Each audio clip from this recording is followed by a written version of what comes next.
Habari, jina langu ni Dkt. Joy M. Thomas. Mimi ni daktari bingwa mwandamizi wa magonjwa ya moyo na mtaalamu wa umeme wa moyo katika hospitali ya Apollo huko Vanagaram. Leo ningependa kuzungumza nanyi kuhusu kushindwa kwa moyo kufanya kazi vizuri.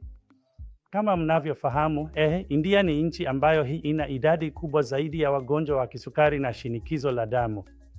Na haya yote husababisha mshtuko wa moyo, na mshtuko huu wa moyo unaweza kumpeleka mgonjwa katika hali ya kushindwa kwa moyo ambapo uwezo wa moyo kusukuma damu unapungua.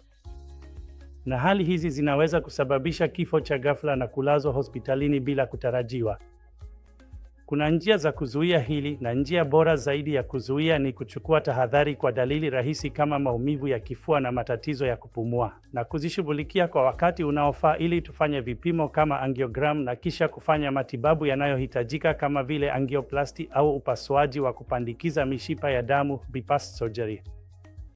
Hivyo basi, ukizuia mshtuko wa moyo, unajizuia kuingia kwenye hali ya kushindwa kwa moyo, na hili linaweza kuwa jambo la thamani sana kwako. Kwa sasa tunayo matibabu mengi kwa wagonjwa wa kushindwa kwa moyo.